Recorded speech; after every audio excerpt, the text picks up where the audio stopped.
Bismillahi Raxmaani Raxiim. Soomaaliga 2016 baa maanta ka shaqeynana insha Allah. Soomaaliga qof walba wuu fahmayaa marka waan dul maranaa hadduu ilaahay idmo waxsaa sharaxaad uguma sii bixinano.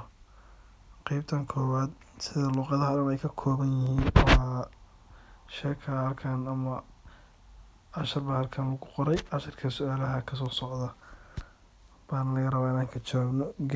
Geedka xijiga iyo habkahoodu halkan ka hadlayaa.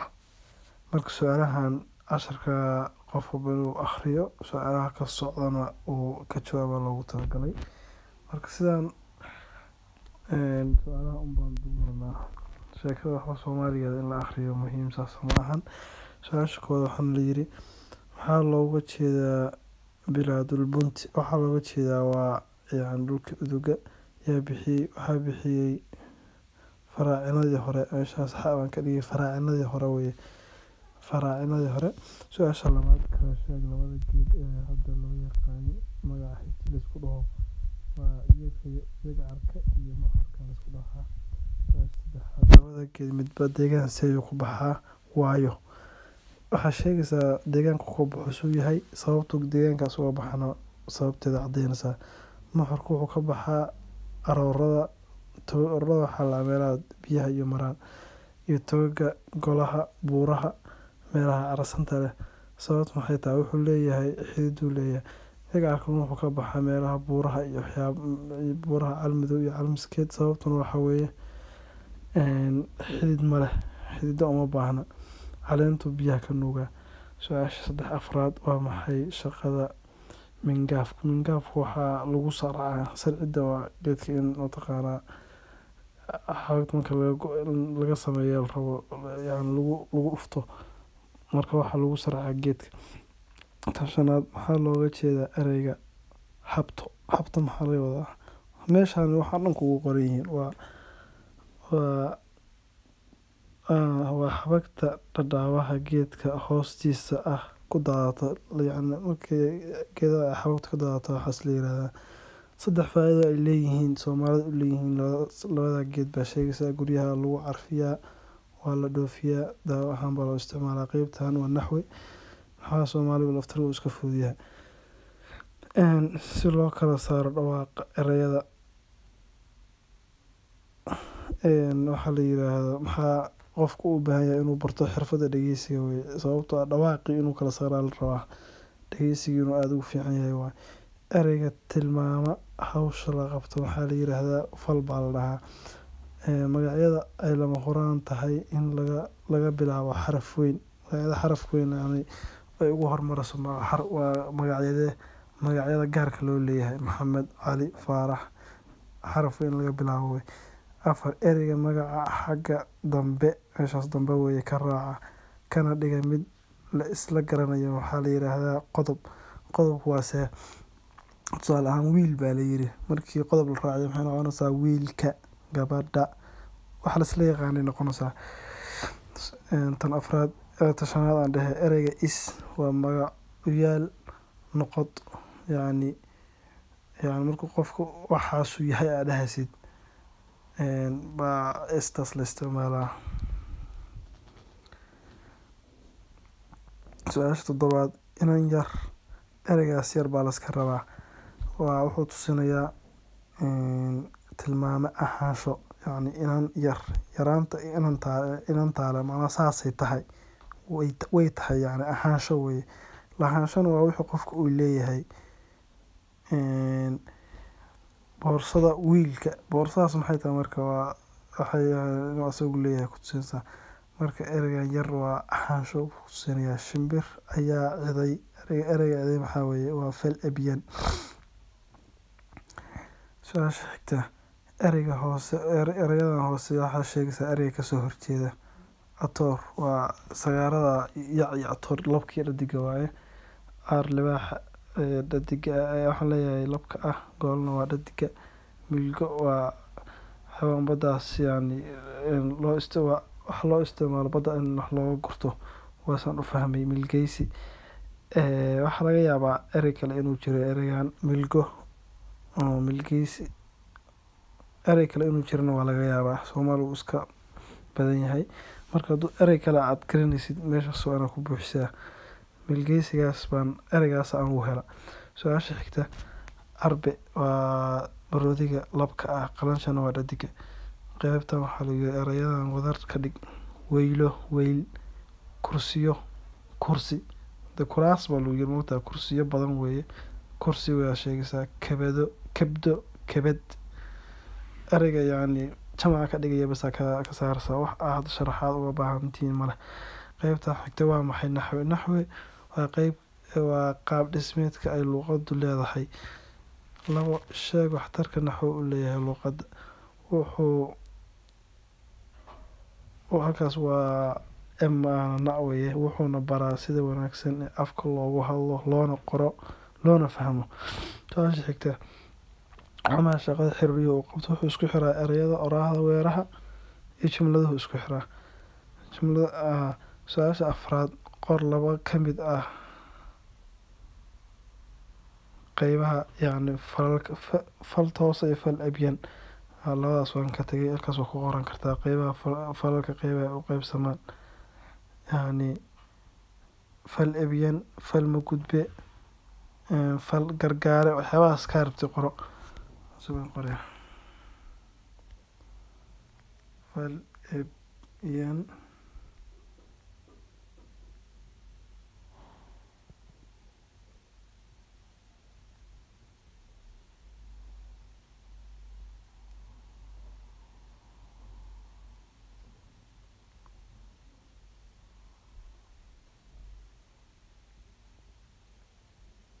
fal magudbe, labadaas baa qoran kartaa. Su-aasha xigta, goobo geli jawaab saxda. Markuu tooxmo tawaawacayo gabaygaas ama heestaas, iyo yarad iyo ilmihii tabay oo ilmada tiray. Heestaas ayaa loogu talagalay geela goorma yacni loo qaadaa marka la waraabinayo. Su-aasha xigta, ganka kabad aqalka lagu qurxiyo waxaa la yiraahdaa barooq waa la yiraahdaa. Su-aasha xigta, faraska cas waxaa Soomaalidu u taqaanaa xamar. Xamar laakiinse faraska cas ma cas oo mataqaanaa wax kale ku sii jiraan weeye, laakiinse faraska cas waxaa la lahaa oo waxba aysan wehelin ashkar baa la lahaa. Marka wax askana ugu dhow xamarka xoogaa casaan wax ku jiraan weeye, laakiinse faraska caadi oo cas waa ashkar baa la lahaa, marka siiba ugu dhow. Su-aasha xigta, afar neefka xoolaha ee dhagaha yaryar waxaa la yiraahdaa dhuka la yiraahdaa. Neefka waa dhukan yahay camal. Su-aasha xigta, caanayowgan soo saar midka aan caanaha lo'da ahayn. Karuur waa waxaa loo isticmaalaa xoolaha yacni ariga oo kale loo isticmaalaa, laakiin saddexda kale waxaa loo isticmaalaa lo'da loo isticmaalaa. Su-aasha xigta, godol iyo gaadiid waxaa u kala baxa meesi xoolaadka geela u kala baxa. Godol waa midka caadiga oo la maasho ama wax dhala. Gaadiidkana waa kan la rarto oo awrta ah. Su-aasha xigta, guurka gabdhaha xooga lagu kaxaysto waxaa la yiraahdaa dhabar garaac waa la yiraahdaa. Heerina waa gabdho deegaan kale intay aadeen kusoo guursaday. Habeenna wax la iska bixiyo.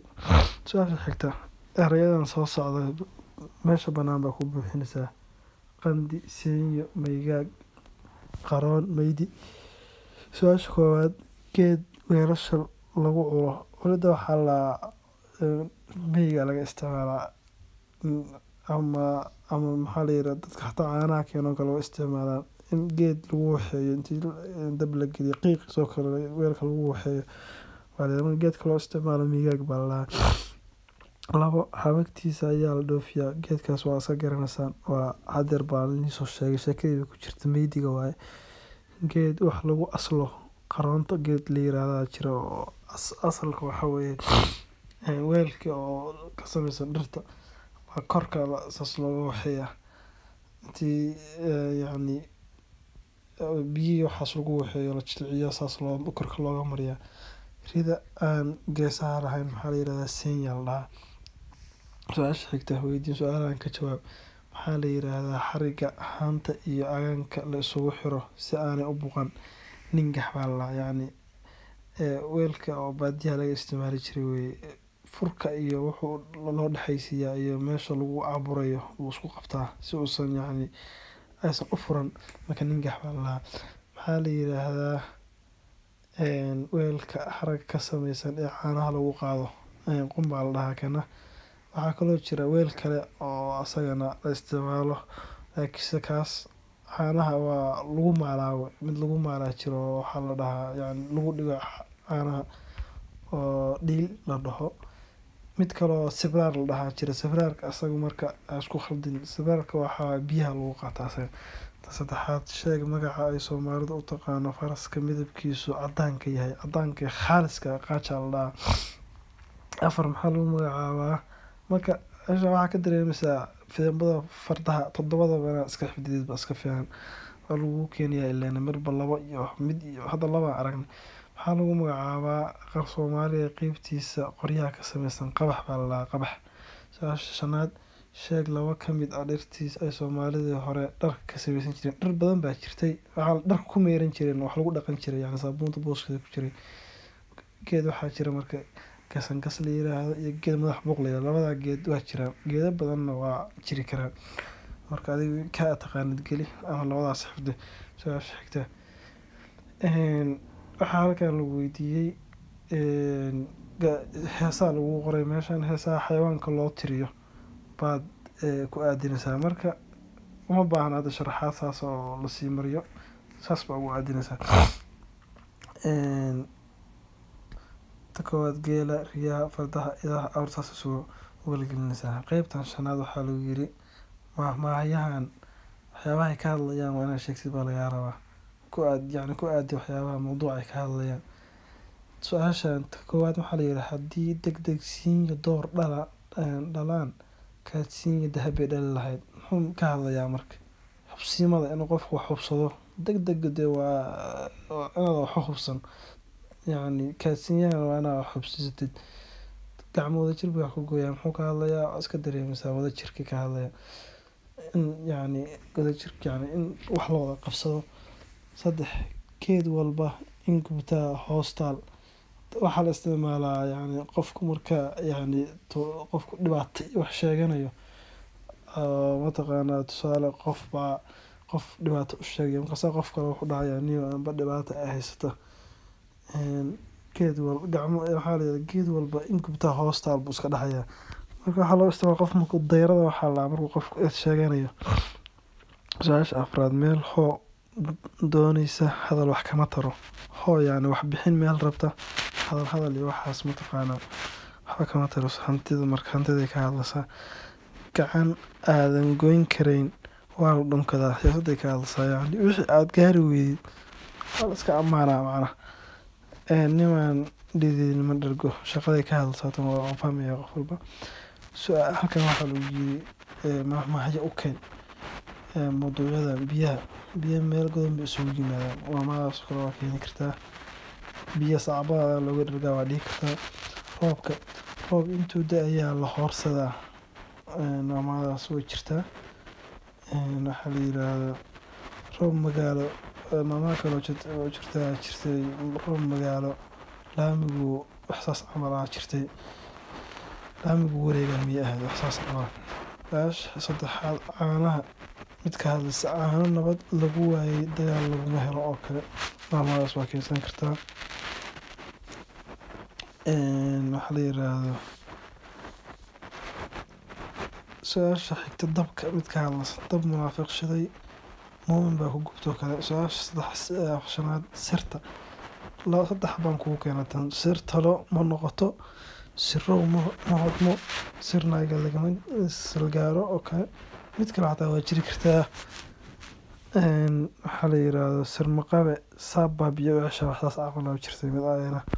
qeybta toddobaad waxaa la yiri gabayga meeshan gabar Faadumo la yiraahdo ayaa la oran jiray Faadumo diiriye ayaa beri waxaa soo doonay laba nin marka labadan nin midna wuxuu ahaa kalluumayste midna wuxuu ahaa nin dagaalyahan marka midba gabay buu akhriyay marka su'aalahan baa laga weydiiyay gabaygaa soo akhri su'aalahana ka jawaab. su-aalaha u gudbanaa marka faalla yar ka bixi labada nin adiga oo isbarbar dhigaya midba wuxuu ku faanaya midka hore wuxuu ku faaniyey yacni dagaalka iyo waxaas inuu dagaalyahan yahay dadka dhaco, ka kalena wuxuu ku yacni ku faaniyey inuu yahay nin kalluumaysto oo shaqaysta.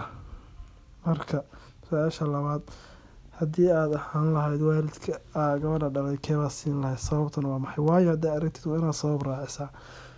Anaa iska hadlay, kalluumaystaha siin lahaa waa eri, waayo waa nin naftiisa u shaqaysta ummadana aan layn